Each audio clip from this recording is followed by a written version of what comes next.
We are at page 52, the second paragraph. We had to ask ourselves why we shouldn't apply to our human problems the same readiness to change our point of view as we had in the previous paragraph, which is saying, they were saying, I believe that before we actually made it to the moon, I believe that someday they're going to make it to the moon. I believe, but we need to apply that same type of faith to our human problems, a readiness to change the way we think about things. So we were having trouble with our personal relationships. We couldn't control our emotional natures. We were a prey to misery and depression. We couldn't make a living. We had a feeling of uselessness. We were full of fear. We were unhappy. We couldn't seem to be of real help to other people. Was not a basic solution of these bedevilments more important than whether we should see newsreels of lunar flight? Of course it was. When we saw others solve their problems by a simple reliance upon the spirit of the universe, we had to stop doubting the power of God. Our ideas did not work, but the God idea did. The way that I have the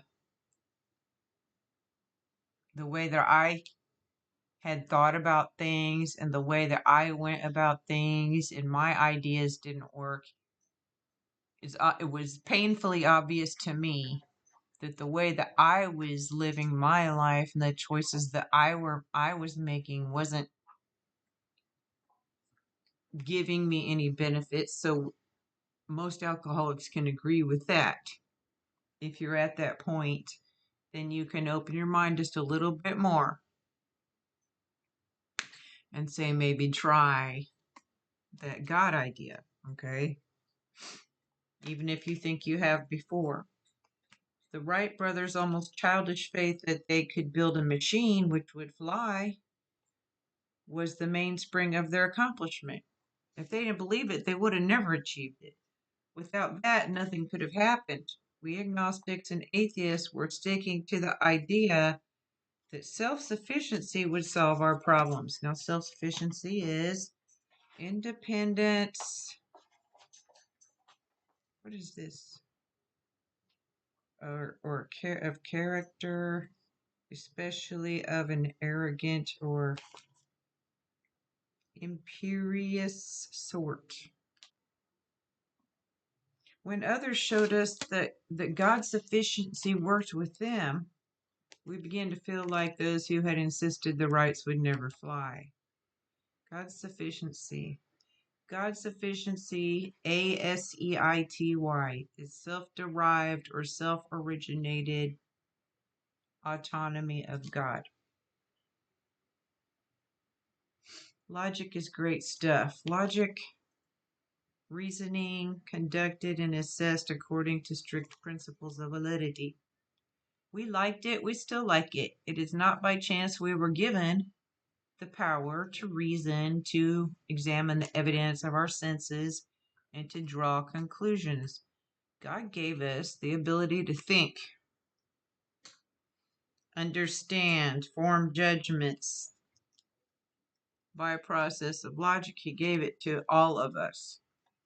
We all have this. We can inspect things. We can look for proof. We all have intuition. And we all have opinions. That is one of man's magnificent attributes. We agnostically inclined would not feel satisfied with a proposal which does not lend itself to reasonable approach and interpretation. Means why no one, they wouldn't believe if it wasn't intellectually sound,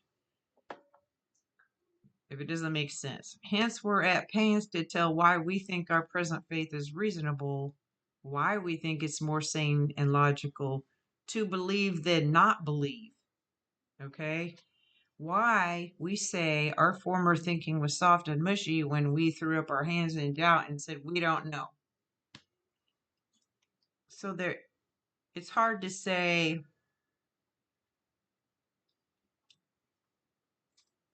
to an intellectual thinker that believing without any evidence or proof is more logical than believing something that you can see. And so, because the statistical facts show and prove that faith accomplishes these things, and we know it's a statistical fact, doesn't always make it easier to believe anyway, just because there's evidence of there's evidence. There's tangible evidence that believing in something that you can't see, taste, or touch gives a visual proof. Okay. So it doesn't make a lot of sense, but it does work. Okay. Throughout the ages, right? So either God is or God isn't. Right? He either can or he can't. He either will or he won't. So when we became alcoholics, crushed by a self imposed crisis we could not postpone or evade, we had to fearlessly face the proposition that either God is everything or else he is nothing. God either is or he isn't. What was our choice to be? So we have choice. We have a choice. You can choose. We can choose to believe. We can choose to have faith. We can choose to try. It's not going to be easy, but the alternative is if you're an alcoholic like me, this when we were crushed by our self-imposed crisis is a very intense difficulty that's square in your face and you can't avoid it anymore. What is this? This proposition? A statement.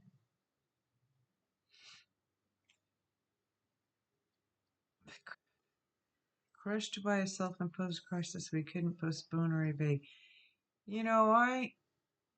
Everybody's story is different. Everybody's story is different. But when you finally you something usually happens to snap you out of it. Something snaps you out of it. And when that happens, you have to make a decision, you know? And I could choose to continue being sick until I died, or I could choose to give my life to God because that's all I had left. Didn't have any family or friends, didn't have anything. And so all I really had left was God. And I chose to give my life to God. I didn't know what that was going to look like. I didn't really have a very good foundation of idea of what God was. But in that turning point of a moment at the crossroads, that's the decision that alcoholics have to make. Real alcoholics have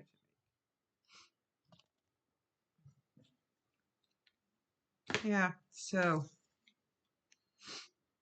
and arrived at this point, we were squarely confronted with the question of faith.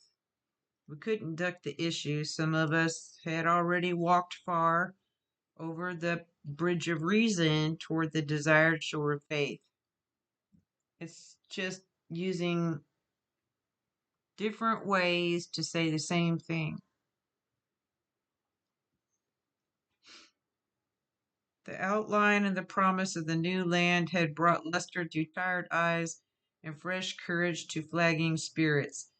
Okay, this is okay. Friendly hands stretched out in welcome. We were grateful that reason had brought us so far, but somehow we couldn't quite step ashore. Perhaps we'd been leaning too heavily on reason at last mile and we didn't like to lose our support.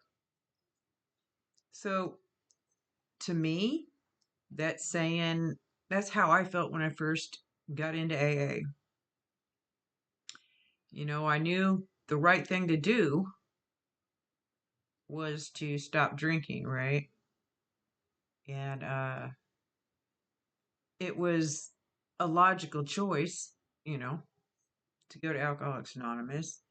And I could see hope, there was a speck of hope. And it gave me a little bit of courage there.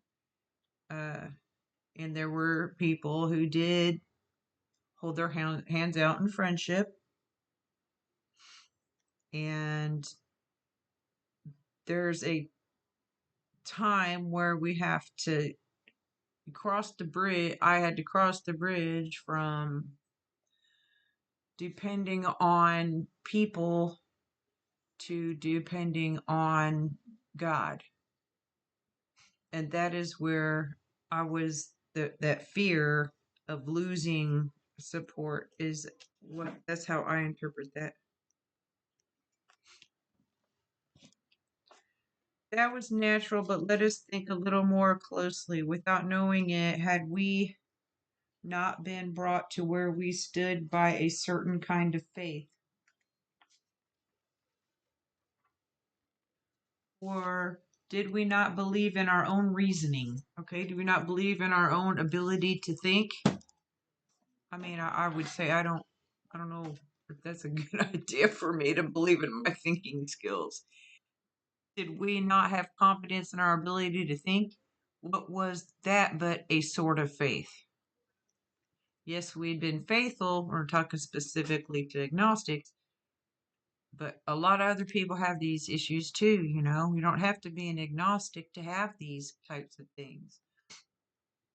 But yeah, we'd been faithful, abjectly faithful to the God of reason. Abjectly means I don't have it. Sorry. I don't know. Uh,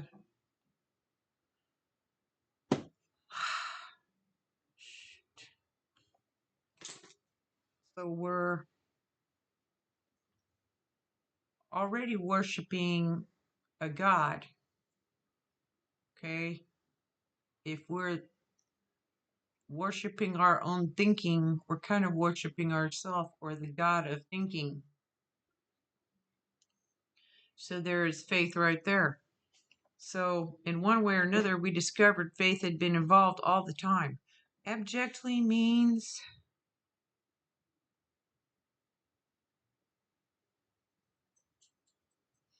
without shame. Okay. We found too that we had been worshippers. What a state of mental goose flesh that used to bring on.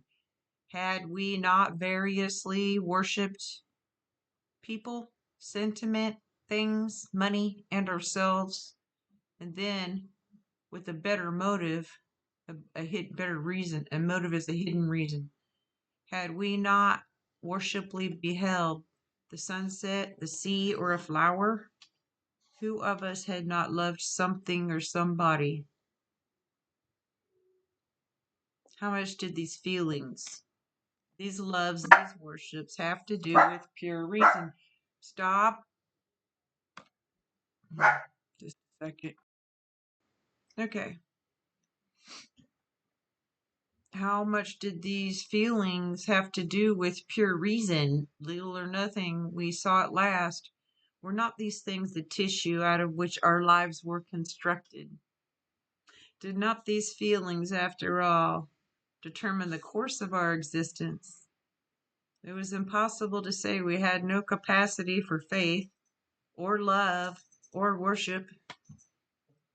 In one form or another, we had been living by faith and little else. Wow.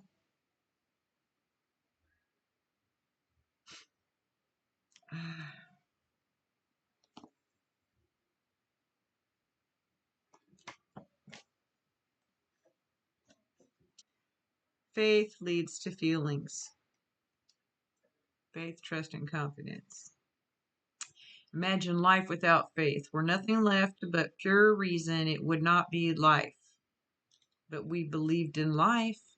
Of course we did. We could not prove life in the sense you can prove a straight line is the shortest distance between 2 points, yet there it was.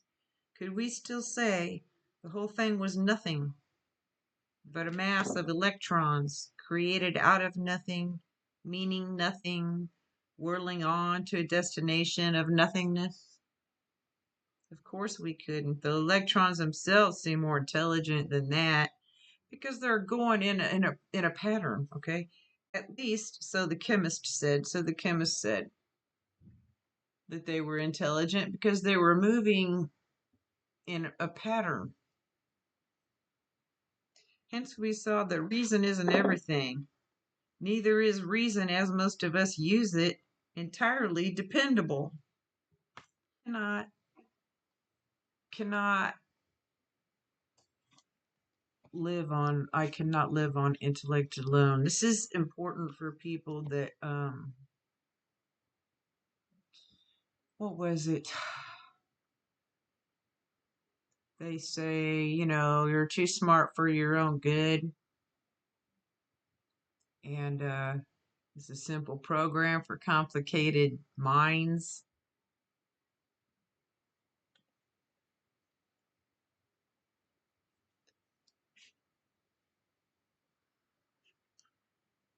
Uh, Neither is reason, as most of us use it, entirely dependable, though it emanate from our best minds. It comes from our smartest minds. And we still can't. The smartest of the smartest people in the whole world still doesn't know everything.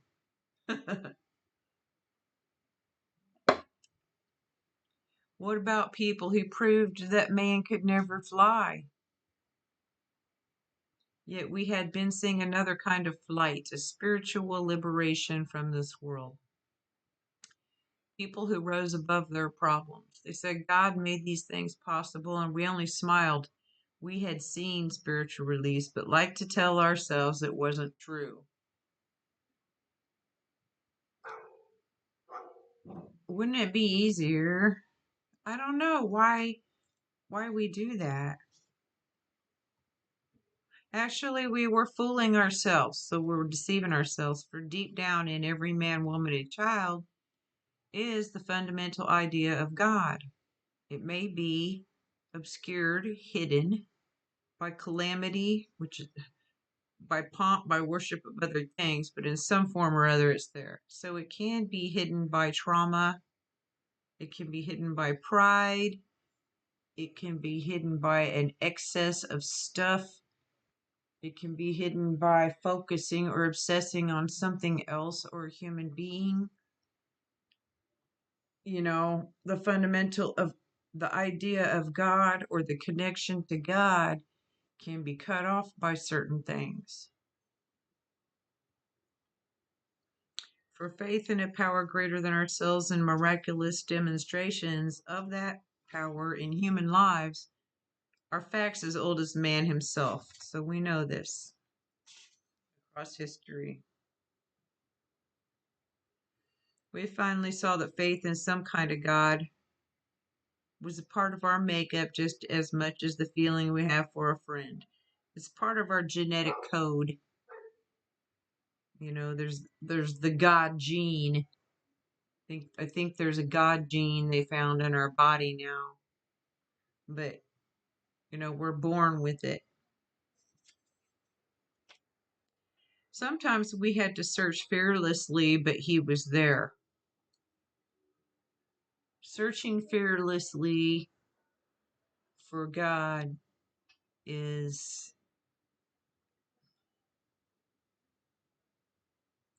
being single minded cutting myself off from everything and everyone to focus on God, to find Him, searching for God fearlessly.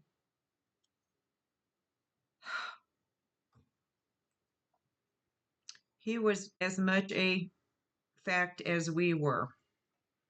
We found the great reality deep down within us. So there's a name for God called the great reality. Reality is a a thing that exists in fact, actually experienced or seen. So God is the great reality. In the last analysis, it is only there that He may be found. Last analysis. In the final analysis, when everything has been considered to suggest that a statement expresses the basic truth about a complex situation. In the end, after everything that we go through, we finally realize that the great reality is within us.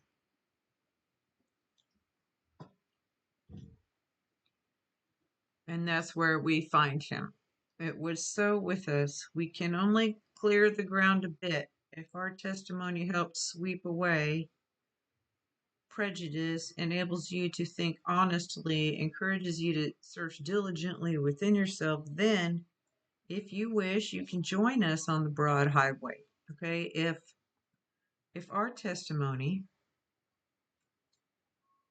our statement of facts and what has happened to us sweeps away some prejudice, ways of thinking, old ways of thinking that don't work anymore, enables you to think honestly and accurately, encourages you to search inside of your heart thoroughly, then you can join on the broad highway. The broad highway is a metaphor for the search for God in our lives. With this attitude, you cannot fail. The consciousness of your belief is sure to come to you. So, with this point of view, the awareness of your faith will come to you. Nobody can do it for you, but you can do it. In this book, you will read the experience of a man who thought he was an atheist. His story is so interesting that some of it should be told now. His change of heart was dramatic, convincing, and moving. Our friend was a minister's son. He attended church school where he became rebellious at what he thought an overdose of religious education. Rebellious is showing a desire to resist authority, control, or convention. For years thereafter, he was followed by trouble and frustration. Business failure, insanity, fatal illness, suicide. These calamities in his immediate family embittered and depressed him. Embittered? I don't know what that is. Post-war disillusionment, ever more serious alcoholism, impending mental and physical collapse brought him to the point of self-destruction. Embittered, angry, resentful at having been treated unfairly. Well, I can relate to that. One night, when confined in a hospital, he was approached by an alcoholic who had known a spiritual experience. Our friend's gorge rose as he bitterly cried out, "If there is a God, he certainly hasn't done anything for me." But later, alone in his room, he asked himself this question: is it possible that all the religious people I have known are wrong? While pondering the answer, he felt as though he lived in hell. Then, like a thunderbolt, a great thought came. It crowded out all else. Who are you to say there is no God? Yeah, I think we already talked about how insignificant and puny and tiny a human being is. This man recounts that he tumbled out of bed to his knees. In a few seconds, he was overwhelmed by a conviction of the presence of God. Oh, like it's a strong belief. It poured over and through him with the certainty and majesty of a great tide at flood.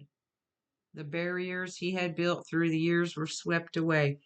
Barriers to experiencing God's presence are some of them are sin, fear, lack of discipline, unbelief, spiritual pride, and distractions. Spiritual pride is thinking that we know,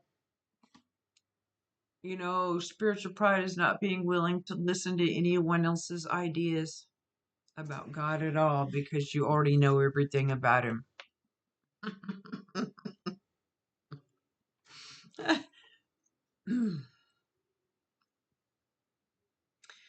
He stood in the presence he stood in the presence of infinite power and love. That's another word for God. Infinite power and love. He had stepped from bridge to shore. So from fear to faith. For the first time he lived in conscious companionship with his creator. To have a consistent, continuous consciousness of knowing the presence of God is with you at all times, everywhere you go. That's what that is saying. Thus was our friend's cornerstone fixed in place. No later vicissitude has shaken it, and I don't know what that word means, sorry. His alcoholic problem was taken away. That very night, years ago, it disappeared, save for a few brief moments of temptation. The thought of drink has never returned, and at such times, a great revulsion has risen up in him. So, whenever I see alcohol, if I smell it, I'll gag. I feel like puking. Makes me nauseated to think about. Seemingly, he could not drink if he would. God had restored his sanity, normal and healthy mind. That's what sanity is. What is this but a miracle of healing?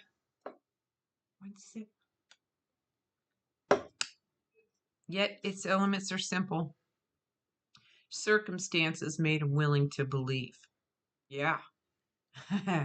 because, but it's different than just waiting until you're like, oh God, please help me.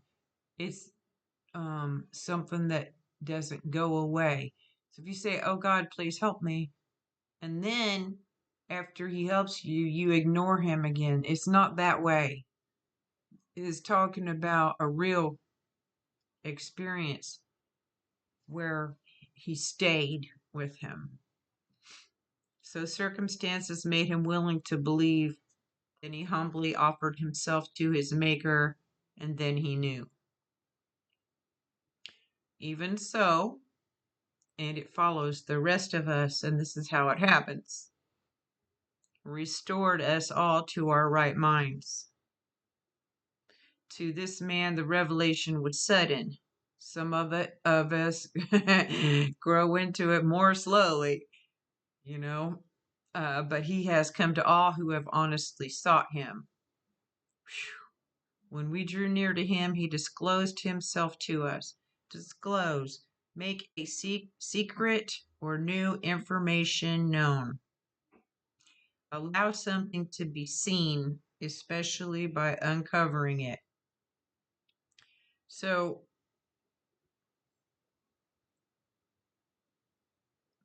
some of us have to work really hard, really hard to try to get my faith back.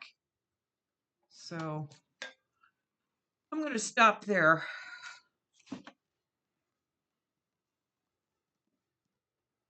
I hope that something I say helps somebody, that's all. Okay.